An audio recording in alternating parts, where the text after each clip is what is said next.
Chers amis, bonjour et bienvenue dans ce nouveau podcast. Alors, c'est le premier d'une longue série. J'ai envie de me remettre au podcast un petit peu. Ceux qui me connaissent dans d'autres thématiques, d'autres domaines, notamment le chinois, savent que en 2012, j'avais fait toute une série de 100-150 podcasts en vidéo sur l'apprentissage du chinois où je répondais aux questions des passionnés et des apprenants en chinois. Ensuite, je crois qu'en 2015, j'avais repris une série de podcasts parce que j'étais en voyage. J'avais fait un voyage en Europe où j'avais fait la France, la Suisse, la Belgique, la Hongrie, etc. Et c'était pas pratique de faire des vidéos. Et là, je crois que j'avais fait une centaine d'épisodes ou 115 épisodes, je sais plus. Où là aussi, c'était par contre que en audio. Et aujourd'hui, là, dans cette thématique de l'import, je suis un petit peu embêté en ce moment parce que là, je voyage beaucoup encore. J'ai fait pas mal de voyages ces derniers temps. Je suis allé en Chine, je me suis blessé au genou. Là, je suis revenu à Pattaya. Là, dans quelques jours, je vais aller à Phuket. Ensuite, je reviens. Ensuite, peut-être que fin octobre, je vais aller aux États-Unis, ou bien alors peut-être qu'un pote va venir ici. Enfin bon, c'est pas toujours facile de faire des vidéos. C'est pas toujours facile du tout même. Et du coup, je me suis dit, plutôt que de me casser la tête et de m'embêter à faire des vidéos, autant trouver un moyen plus facile et vous proposer toujours autant de contenu, plus de conseils d'une autre manière, quoi. Et là, vous l'avez peut-être vu aussi sur la page Facebook, je vous mets un lien dans la description pour à chaque fois quand je vous parle de quelque chose. La page Facebook et le groupe Facebook, là j'ai rencontré pour la 3e ou la 4e fois Jean Rivière, un marketeur qui fait beaucoup de podcasts lui aussi. Et du coup, ça m'a remotivé à m'y remettre et donc voilà, on se retrouve comme ça. Alors j'ai pas décidé de faire un podcast par jour forcément, mais au moins j'ai un outil comme ça beaucoup plus facile et totalement automatisé pour pouvoir vous faire des trucs depuis mon iPhone. Là je suis juste avec mon iPhone et puis un micro qui est branché dessus et tout un système automatisé derrière pour vous proposer tout simplement des contenus facilement. Ça me prend juste le temps de l'enregistrement plus 5 minutes, donc c'est très pratique.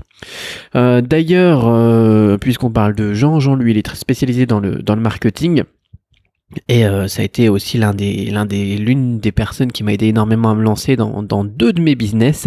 J'ai pas mal de business, mais deux des business que j'avais lancés en 2012, je crois, notamment au marketing et copywriting. Et là, justement, dans la formation Quickstart, je suis en train de lancer. Aujourd'hui, il va y avoir une nouvelle section de la formation qui va être consacrée entièrement au copywriting, parce que je vois beaucoup de gens dans leur produit, description produit sur Shopify, qui mettent pas ce qu'il faut pour déclencher l'achat, tout simplement. Le problème, c'est que on n'est pas Amazon, on n'est pas La Redoute.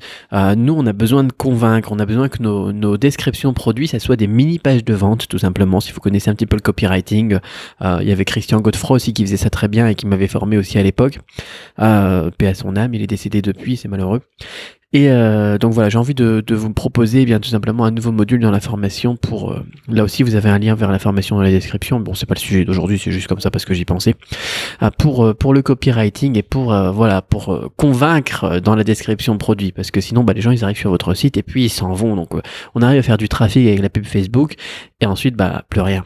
Et ça, c'est dommage, ça bloque. Donc, on va travailler là-dessus. Quoi qu'il en soit, un podcast pas quotidien pour me faciliter la vie, parce que voilà, quand je suis blessé ou quand je suis en voyage ou quand j'ai pas le temps, j'ai envie quand même de vous apporter de la valeur d'une manière sympa et de vous emmener en voyage avec moi. Comme ça, je vous emmènerai aussi à Phuket. Je serai pas obligé de ramener mon gros appareil photo, etc. Là, je vais vous faire la 4e vidéo, l'intro de la 4e vidéo de la séquence gratuite pour les débutants sur Shopify. Là aussi, vous avez un lien dans la description pour les 3 premières vidéos. Je ferai la 4e aussi, l'intro à Phuket, et comme ça j'emmènerai juste ma petite Xiaomi, là c'est comme une petite GoPro là, pour vous faire quelques plans sympas, et puis voilà, j'aurai pas besoin de me balader avec 2 kilos de matos, donc ça c'est vraiment sympa, tout simplement, ça me fait plaisir, on est parti comme ça. Quoi qu'il en soit, j'avais envie de répondre à une question aujourd'hui justement. Il y a beaucoup de gens dans la vidéo 1 de la séquence de vidéos pour les débutants qui me dit: comment est-ce que je peux être sûr que ça? Comment est-ce que je peux être sûr que si? Comment est-ce que je peux être sûr que ça se passe bien au niveau du paiement? Comment est-ce que je peux être sûr que les mails ils sont bien envoyés lorsque les gens ils passent une commande sur mon Shopify, etc. Il y a beaucoup de gens qui me demandent comment est-ce que je peux être sûr de faire quelque chose, notamment au niveau technique sur leur Shopify. Alors moi je vais vous donner une solution toute bête pour être certain que tout fonctionne bien, c'est de passer vos commandes d'échantillons sur votre propre site. Ce qui permet, donc pourquoi faire des commandes d'échantillons? Eh bien tout simplement pour être sûr de la qualité, pour être sûr que le fournisseur il met pas de pub dans le colis, pour être sûr que votre fournisseur, eh bien il n'a pas marqué AliExpress ou n'importe quoi sur la boîte, pour être sûr que le packaging est correct, pour être sûr surtout de la qualité du produit et du rendu par rapport aux photos que vous avez sur votre site. Il faut commander des échantillons. On en a déjà parlé, mais il faut commander des échantillons. Et le fait de commander vos échantillons en faisant la commande directement sur votre site et en la traitant comme si c'était une commande normale, eh bien, vous allez pouvoir, vous payez avec votre carte personnelle, par exemple. Moi, ce que je fais, je vais vous donner ce que je fais tout simplement, comme ça sera le plus simple. Ce que je fais, c'est que je commande sur mon propre site avec ma carte bleue perso.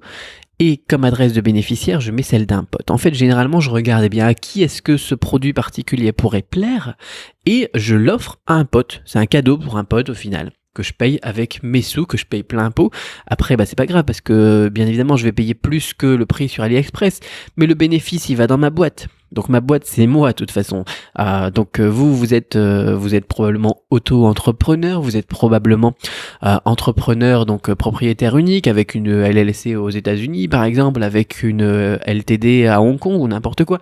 Et généralement, vous êtes tout seul dans la boîte. Donc le bénéfice, c'est pour vous. Alors bien évidemment, si vous êtes en France, vous allez payer des impôts dessus, mais c'est pas grave quoi. Ça va vous permettre justement de voir un petit peu comment ça fonctionne quoi.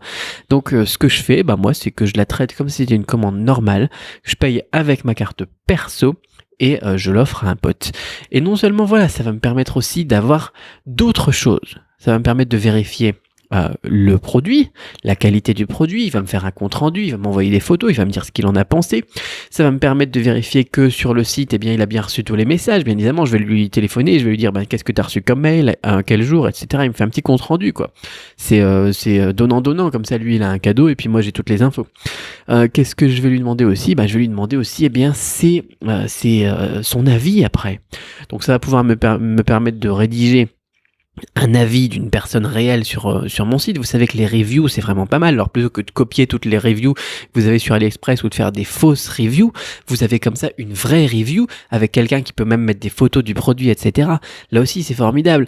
Ensuite, vous allez aussi avoir des objections. Bien, alors, quelqu'un qui va dire, voilà, le problème de ce produit, c'est ça. Ou bien, alors, je pense que ce produit, c'est génial. Je vais aussi pouvoir l'utiliser pour ça. Et toutes ces petites infos, vous allez pouvoir les noter et les mettre dans la description de votre page produit. Dans la description de votre produit, donc sur la page produit, et aussi vous allez pouvoir utiliser ces informations pour convaincre encore mieux. On revient sur le copywriting dont je parlais tout à l'heure et dont je parle beaucoup aujourd'hui dans la formation. On revient sur le copywriting parce qu'il va vous dire voilà, ça va m'aider à ça me résout ce problème-là, ça va me permettre de faire ça, ou bien alors aussi les points négatifs sur lesquels vous pourrez parer les objections déjà directement sur votre page produit. Il va vous dire je pensais que ça faisait ça, mais en fait ça le fait pas. Et là vous pourrez le mettre textuellement, factuellement sur votre page. N'allez pas croire que ça fait ça parce que ça ne le fait pas, mais ça fait ça. Comme ça, vous aurez moins de retours clients. Enfin bon, le fait, c'est une technique toute con, c'est tout bête comme système, mais le fait de passer la commande d'échantillons sur votre propre site, de payer avec votre carte bleue et de l'envoyer chez quelqu'un, soit vous, soit chez un pote, au final, je vais vous dire, ça a que des avantages. Moi, c'est vraiment ce que je fais, donc c'est ce que je vous recommande, tout simplement. Voilà. Écoutez, dites-moi dans les commentaires. Alors là, ça va être publié sur YouTube, je pense, dans quelques minutes. Moi, il est 18h22 en Thaïlande, donc je pense dans un quart d'heure, ça sera disponible chez vous sur YouTube. Peut-être plus tard, je mettrai aussi le podcast sur SoundCloud, sur Podbean, sur iTunes, etc. Enfin bon, j'en sais rien. Dites-moi par contre ce que vous pensez de ce podcast, dites-moi si ça vous plaît, si ça vous intéresse, etc. Parce que sinon je vais pas les faire, je vais pas les continuer. Dites-moi dans les commentaires ce que vous avez pensé de cet épisode, ce que vous pensez de cette stratégie de passer vos commandes d'échantillons sur votre propre site et de la traiter comme une commande normale. Dites-moi ce que vous pensez aussi de la qualité du son, de la qualité du truc, enfin bon, et puis dites-moi aussi si vous êtes à Phuket, comme ça on se prend un verre peut-être dans quelques jours, ou si vous êtes à Pattaya, comme ça on se prend un verre ces jours-ci. Voilà, c'est tout. Vous avez tous les liens, encore une fois, dans la description. Les liens vers la formation Quick Start, les liens vers la série de vidéos gratuites, le lien vers le groupe Facebook, pas la page Facebook, parce que la page Facebook elle est plus très active, mais le groupe Facebook, dans lequel on est 2200 actuellement à travailler sur nos boutiques. Et le lien vers mon Instagram, je pense. C'est sympa, Instagram. Comme ça, vous pouvez voir ma vie aussi, comme ça. Voilà. Allez, je vous souhaite une excellente fin de semaine et un très très bon week-end. À très vite, bye bye.